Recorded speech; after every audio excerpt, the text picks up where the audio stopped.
রহমতুল্লাহ। আমি তাওহিদ। আপনাদেরকে আবারও শুভেচ্ছা জানাচ্ছি লেটা সাইকেল মেশিনারিজের পক্ষ থেকে। আলহামদুলিল্লাহ, আমাদের হচ্ছে আজকে আরও একটি মেশিন প্রস্তুত করা হয়েছে, যেটা রঙের কাজ চলতেছে। এটা হচ্ছে 22 ইঞ্চি চেম্বারের এক্সপেলার মেশিন। তো ওটা আপনাদের কাছে ইনশাল্লাহ শেয়ার করবো এবং আরও কিছু টুকটাক কাজ দেখাবো আমাদের সাথে।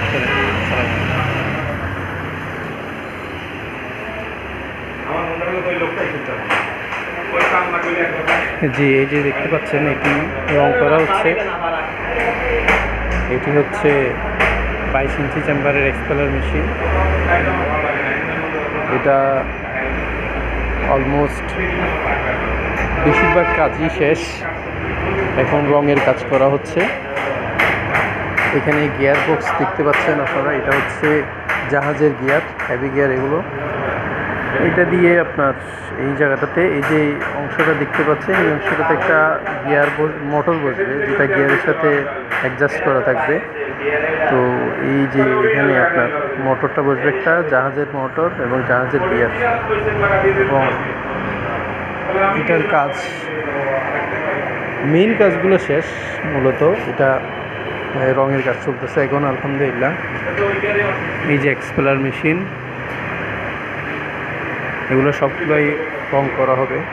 এই যে পাশে যে গোল দেখতে পাচ্ছেন, এটি মূলত, এটি হচ্ছে, আপনারা জানেন, আমি ইতিপূর্বে আপনাদেরকে এটা বলেছি, এটা হচ্ছে কনভেয়ার। এটা হচ্ছে অটো কনভেয়ার, মানে আপনারা যে এখান থেকে যে সরিষা ভাঙানোর পর যে ফুলগুলা বের হবে, সেই ফুলগুলা মূলত কী করা হবে, আপনার এই এক্সপেলার দিয়ে অটোমেটিক্যালি, মানুষের স্পর্শ ছাড়াই অটোমেটিক্যালি সেটা আবার কী করবে, আপনার টাইম দিতে পৌঁছাবে। কারণ এক চাপে হচ্ছে সবগুলো সরিষা থেকে সবগুলো তেল একসাথে বের হয় না, সেটা বারবার অনেকবার প্রসেস করা লাগে। তো এগুলো মানুষ, এখানে এই যে অংশটা দেখতে পাচ্ছেন, এখানে হুক দেওয়া, এখানে রং আছে, আমি হয়তো আপনাদেরকে এটা দেখাতে পারতাম। এই যে হুক দেওয়া যে অংশটা দেখতে পাচ্ছেন, এটা হচ্ছে মূলত একটা টাঙ্কি। এটা দেখতে পাচ্ছেন, এটা আমরা এখানে লাগাই দিচ্ছি। তো এখানে মূলত এদিক দিয়ে ফুলগুলো বের হয়, সেটা পুরাতন যে আগের যে মেশিনগুলো আছে, এখানে একটা বালতি থাকতো বা গামলা থাকতো, ওখান থেকে পরবর্তীতে আবার সেই পুনরায় মানুষের হাত দিয়ে এটা ফুল লাগতো। এখন সেটা আমরা অটো সিস্টেম করতে, এটা অটো কনভেয়ারের মাধ্যমে এটা মূলত ওখানে চলে যাবে। এখন মূলত এটাতে চেসিসের মধ্যে রঙগুলো করা হচ্ছে। আমাদের যে চেসিসগুলো, এগুলো আপনারা জানেন, এটা পরিপূর্ণভাবে মানে MS লোহা দিয়ে করা হয়।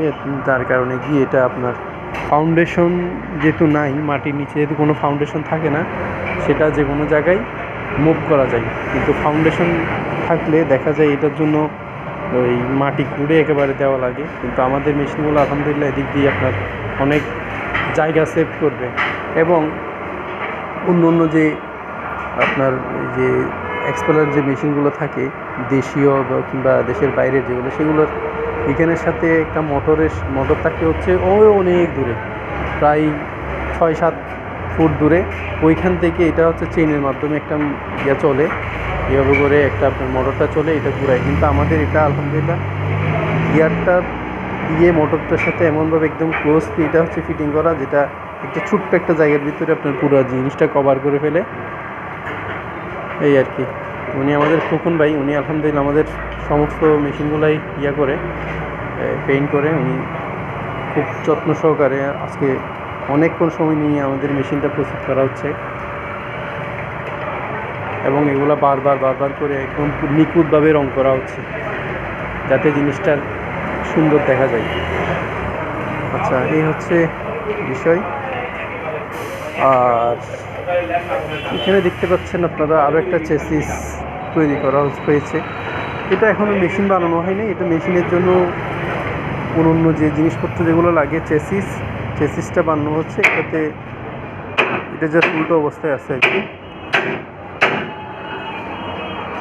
আচ্ছা, আর আমাদের নজরুল ভাই গ্যাস দিয়ে মূলত লোহার কাটিং করতেছে।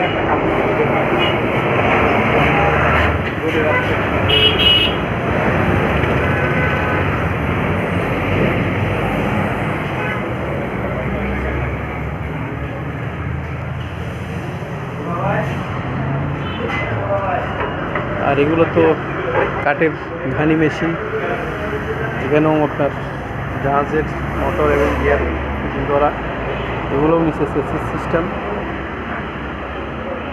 তো দর্শক, এই ছিল আজকের বিষয়বস্তু। আমি আপনাদেরকে আজকে আমাদের যে মডেল প্রস্তুত করেছি সেটা আপনাদেরকে দেখানোর চেষ্টা করলাম।